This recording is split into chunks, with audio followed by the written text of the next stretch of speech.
I think we can start from the standing position. Okay, so we'll start from I'm walking, and when I want to go down, my foot turns out, my whole body moves this way, and I'm locked at the bottom. Okay? I'll do it again, a little bit more dynamically. But I'm locked at the bottom. Okay? I want that lock at the bottom. Okay, here we go. And then you go. You see, you unlock. I'm here. Move. I'm still locked. You see? I'm still locked. I'm still locked. See how I'm doing that? Okay. Boom. And you fall. And you're here like that. Don't bring your knees into your body. Don't clench in your torso. Knees stay over your hips. And your ankles are extended out from your hips. Kind of back-breakfall. It allows us to train on some things, but it's not really indicative of the Naga architectures. We have multiple steps we're going to take. So the key difference here is that in this back-breakfall, you're allowed to sit your butt down. You see how my butt goes down. And I am allowed to break at my waist. You see that? Well, if you look at my head is going forward. That is contrary to the rationale of a back-breakfall, which is your head is going backwards and your center is going forward. Got it? So we're letting you not do that. And we can do some training, and the reason we picked that one is this at least stops you from breaking your head on that. Okay? And then everything else is fake. So, we want to try to learn how to keep our center going forward. This next drill, I'm going to try to do that.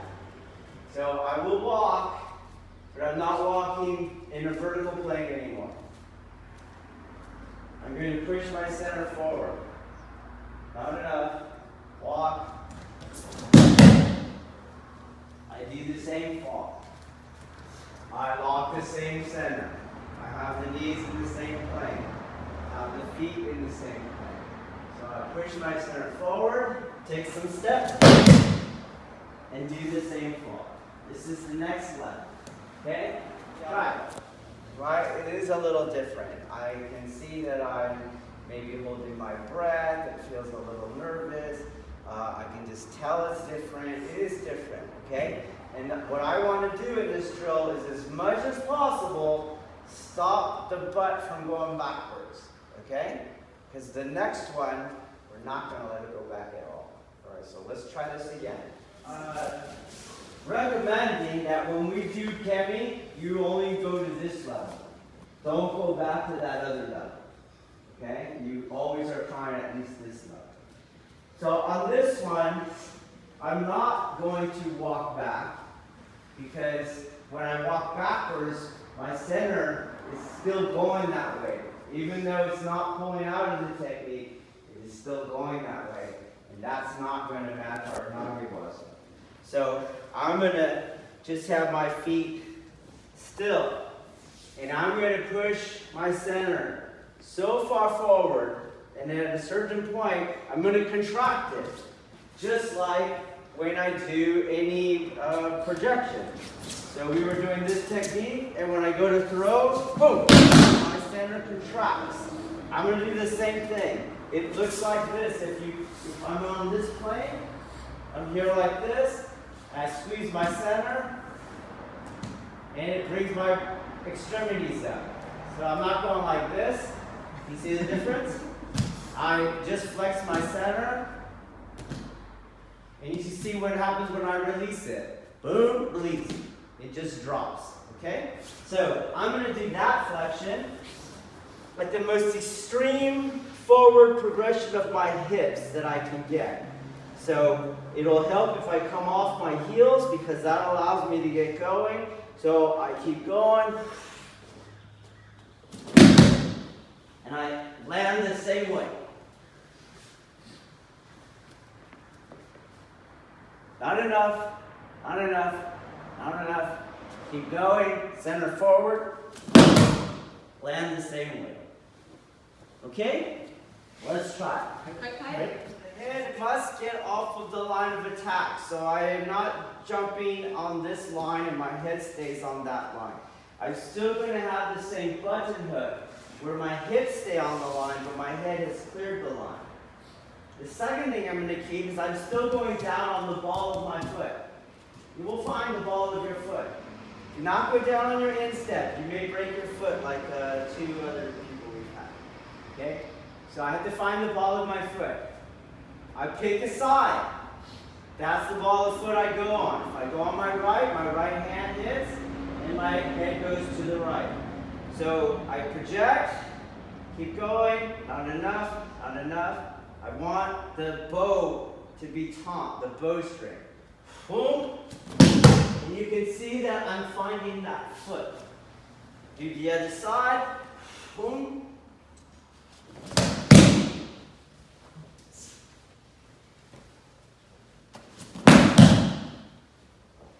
Okay, let's get last level, okay? So we're going to give you a drill. They're going to hold your belt. And he's going to let go real fast. Do it. You got it? That's what he's going to do. So he's going to hold my weight. I'm going to give him my center. So I'm way back here, and when he lets go, I flex. You see how I did that? So I don't go like this. He lets go. You see the difference? Don't sit your butt down. Give up your center. He's got my weight. Do you see? And he lets go. I flex. All right, let's go. Partner up. So when I was by myself, my center went forward. Here's the line where my toes are. You see my center's going forward. Center going forward. Don't go from here and lean backwards. So the same thing, when he has my center, I'm not leaning like this. I'm giving up my center. You see? And he's got it more up than he's holding it back. That's why some people can't hold you, okay? So give up your center. He goes. Okay? Let's go. So, when I give up my center, and I'm here like this, and he lets go, watch how I float for a while. You see? I don't immediately go down, right? Because I haven't flexed my center, okay? Let's try it again. When you're in control. So, let's take, sure. We go here, and he's going to go into that position. There's going to be a timing difference in this iriminage. There's going to be a bounce, okay? My nagewaza is going to give him that rhythm so that his kemiwaza can fulfill this drill, okay? So, I go over him, down, and then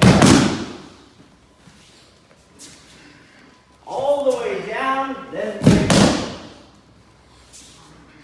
all the way down, boom, and into. You see how it's happening? There's like, the bow's getting stretched, and then when I enter, that's when he contracts. Boom, down, boom, into. Down, into. Okay? Right. Let's try. Boom, boom, boom. That's it. Just accept. Boom. Resisted me. Hi. You blend with it all the way down. That's it. Very nice. Hi. Just the same thing. Release, surrender. Yes. There you go. Okay. Let's remember the last drill. Body fusion, directional harmony. Body moves in. I don't have it going out. My arm's not doing the throw. My body's doing the throw. So, boom, boom, boom.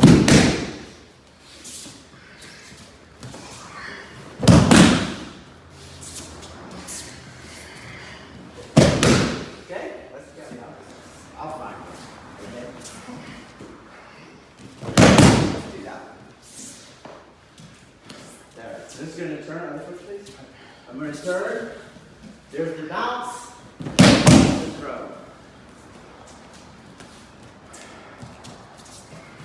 Bounce. Throw. Okay, let's try it. it's going to fall down. You got it? Yes, yes. Okay. And then the next level in Kemi, you don't have a shot. We need to have engaged center the whole time. Okay? Got it? Alright, so again, watch the timing. I go here. I don't care which version you use, but this part, it bounces. He goes boom, and then I intern throw. So I'm here, boom, intern throw project. Do you get it? So again, if you guys are fine, you want to do a motion, it's fine. You're just here, don't intern pull. That's a momentum throw. Boom, bounce, enter. Jab. I don't care which versions you do, just boom, boom. Okay, let's go. Look, watch. Not enough. Here's where I am. Then, boom. Not quite it. Work slow. Boom. Not here. Not there. No. Here. Get off your heels. Be engaged. Then you'll contract when I displace. Not quite it. Did you see? They clamshelled on me. Okay? Alright, let's go. But you know where the hands go. Training, and to me it's more realistic than those kind where you go like this, right? Is I get to actually condition my base. So when he's here like that, there's a lot of mass on me. And now I have to move it. And that's why you're going like this. See? You're not driving from the rear glutes. Around, boom, and that's also why you're trying to move the hands that way. You're trying to pull them off balance. Okay? So, boom, leg engages, boom, ah! That's your projection right there. Okay? Let's see. I think you would understand it. We're doing things sequentially, right? Because the last one was easier. Why is it easier? Because you can cheat each one. And as we go on and on, I'm taking away the room for cheating. Do you get it? So the last one, the one before this, is easier because you have your arms to do all kinds of weird things. Hold on to this person, counterweight, throw. But now your arms are up here. You see? And now all you have is this. That's it. And that's why we're losing. Okay? But that's why we're doing it. So you have to try your best. So, Leah, you go on Taylor. So you're not here. Watch how far he accepts himself into the position. Boom. Do you see? Now, see how long you can float before you have to actually fall. It starts to become more and more and more gentle. Okay? Because you can hang out. Do you understand? When they mess up the rhythm, right, you'll find their leg. So here, I have to accelerate myself. No, just accept. See my weight? You feel it? Come look at my face. You're just here. He's going to do the rest. So he goes, boom. And I'm just locked. So I'm not using any muscle, any aerobic capacity. I'm just accepting. And he has all my mass to have to move because I didn't move it.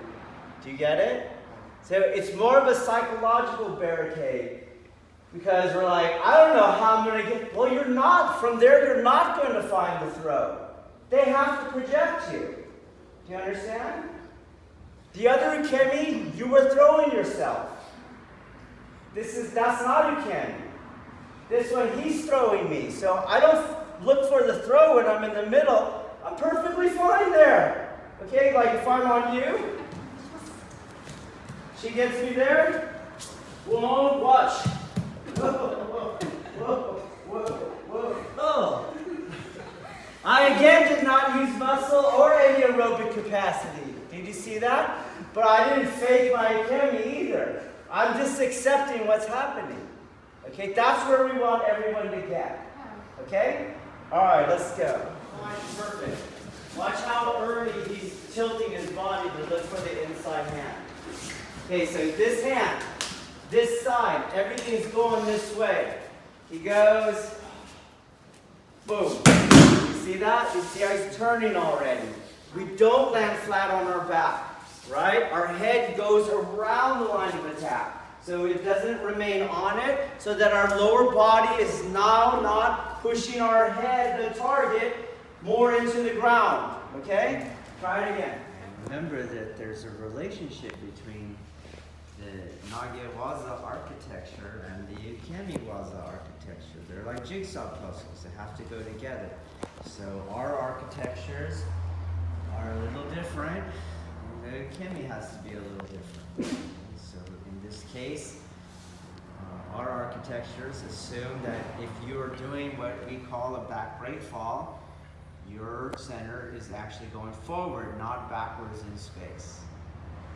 Not that. So we need to develop a fall that we could do that is going to disseminate that energy in a safe manner. But also, does it not make sense in an art that was born in a culture where the concepts of yin and yang was born, that if I am using a center contraction to project uke, that at some point in response, uke must have a center contraction as well. You see? So it does not make sense that on Nage-waza, I employ a center contraction, have some sense of projection, and then uke is just a wet noodle. It makes no sense in the yin-yang culture. Okay, so you're actually doing what we always say you're doing. Uke is just the mirror, the other side of the mirror to Nage. Okay, so you're not just stepping down. Got it? You're not just making yourself safe. You are training in the same mechanisms that Nage is doing. Do you understand that? Okay, so, and then please understand the way that us human beings are, is that there's a kind of silent collusion that happens where we, through our fear, want to throw ourselves. And we, in our pride, don't want to do what is necessary to learn how to actually throw people. So we come and meet in the middle. I will not do all the sacrifice and commitment necessary to learn how to throw you, and you will throw yourself, and I'll meet you there. You see how that happens? And it feels like it works, but it doesn't work. It is a masquerade. I must be able to project uke, even against uke's will. And uke must be able to receive my will, even when it is contrary to their will. Okay? And we struggle through this. And we meet instead in that other middle that I just described. Okay? Some training tips. Hey, you just had your mass thrown onto the mat. It's going to tenderize you. You might describe that, it's going to hurt. I call it tenderizing. It's making you supple. Okay? The more in shape you are, the less recovery time you need from that. The more flexible you are, less recovery time. The better your sleep, the better your nutrition, the less recovery time. The stronger you are, the more muscle mass you have, the less recovery time. It is one of the reasons why we emphasize the strength component, because it allows you to endure the learning curve of the tenderizing process. Got it? You don't have to miss as many classes. You'll heal. You'll go like, but the next morning you're like, let's go. I'm ready to go. Okay? So again, please think of your training more broadly than just class time. Do the things that prepare you for the training and consider that preparatory work the training. All right, any questions or comments? Yes. I've been watching and rewatching the Jiu-Jitsu video, and the real thing that I continue to, well, one of the things that I continue to struggle with is just how exhausted I get for no apparent reason. And, well, I shouldn't say that. How exhausted I get despite the slow tempo, but I can see the tension in my body that doesn't necessarily need to be there, and also just an emotional response that doesn't need to be there. And it's another one of those counterintuitive things where if I could accept what was happening and release, like you just showed in this Back-Breakfall, well, now Nage has to move so much more weight. I'm one of the biggest guys here, and they would not throw me hardly anywhere, and then I wouldn't have to freak about the ukemi, and I wouldn't have to get up fat, and all of that would go away. So, all go away. And it will go away though for anyone, even the smallest. So I'm far from one of the largest people here, but I'm still not doing any work. You're throwing me, and I get up, and now it's my turn, right? So even though I may exhaust you, and you become more accepting in your ukemi, and now I'm not exhausting you, it doesn't mean your Nagewaza should exhaust me. You see, it should not exhaust me. It should be this wonderful interplay of energy manifesting a conflict and then being neutralized by both parties. And that's all it is, conflict neutralization, conflict neutralization. And we want the skill in neutralizing conflicts.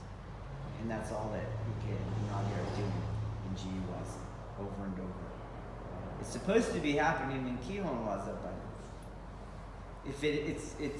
I think the ability to see when it doesn't happen is more difficult in Kihon. It's much more obvious in Jiu-Waza when there's no conflict resolution happening. What's causing the floating to happen or not happen? I don't know. Really, I don't. I think well, if you think about it, because he went down, right, and then the rhythm goes, boom, pop, it should have a lift to it. Do you see? Mm-hmm. And if I stayed engaged, I should be lifted. But when my center disengages, the butt is already like a balloon where it has the air coming up. The energy is going out of your body, so you can't be projected up, right? It just starts, and it goes down that way. The part we didn't get to is our base displacements. Do you see? When we do our base displacements, like I kind of hinted at yesterday, you will not be able to step. You will not find that foot. That foot will not be there for you. The closest you get to this Back-Breakfall is that inner hand. That's it. Do you understand? You won't be able to step back. You won't be able to lower your butt.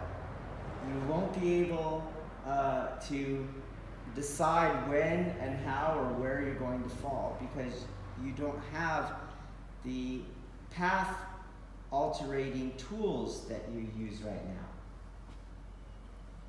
Okay? You're just going to be spun in space, and then you're going to drop. So all you have is the, right? The contraction and the inside hand.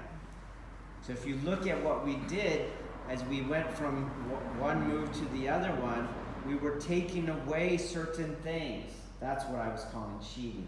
We were taking them away. We were allowing you to move your center backwards. We were allowing you to move your center down. Now we'll allow you to move your center backwards, but not down. Do you see that? Now we want you to move your center forward, which means we won't let you move it backwards, and you can't move it down. Do you see that? So we keep doing that more. And eventually, we have to take away that foot. that step, it will not be there, but you must land safely. When are you releasing that flexion? Well, you never totally shut it off, remember? Because remember in the beginning, it's got to be tight. Your center is always engaged, but when you do a projection, it's going to contract even more. It's exactly the same thing. So you're not ever shutting it off. You're just, I have a fist, and I pumped it. Do you see? But I still have a fist. Okay? I don't go. There's still the center is still taut. The whole day, everything, that center is still like that. Okay? Anything else? Yes.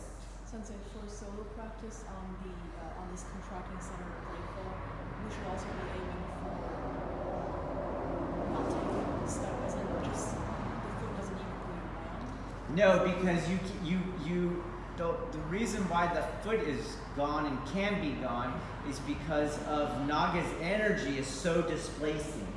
You won't have that energy when you do it by yourself. So I wouldn't recommend that.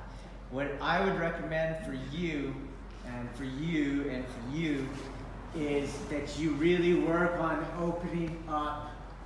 Open up this throat and this chest and shoulder area and accept the Aztecian sacrifice, okay? Because you don't want to, and that's what's stopping you. So I would do the drill where you have your center going forward, you stay on a line, and you make your hips go forward, you get off of your heels, you make sure your center doesn't drop, and really just work on psychologically opening that up, okay? Because fear is what's stopping you from doing this. You get it sometimes, but it's very dependent on which Naga is it. Do I think they hate me? Did I mess the last one up and now they're going to kill me? Or did I mess the last one up and you know what I mean? It's too relevant to what the hell is going on. And that's not a universal. That's not centeredness. Okay? So practice this acceptance. There is an acceptance in Naga, right? I accept where the elbow is. I don't force it to be someplace else. Well, there is an acceptance in Ukemiwaza too. And one of the biggest, in the way that Naga rejects what Uke is doing because they want to not be vulnerable. They feel threatened, so they're going to force it. Well, the same thing, Uke feels threatened, so Uke is going to try to get the hell out of here. So you want to use your ukemi just like your nagewaza. Accept your death, accept your release. And I think you can do it more in nagewaza because who knows what's going to happen. You know what I mean? You could land on your head. You could jack up your clavicle. You could break your shoulder or your wrist. Remember that guy fell backwards and broke his wrist, okay? So, it's a great place to practice it. I think it's a much more viable practice in releasing and reconciling fear, reconciling ego attachment than Naga.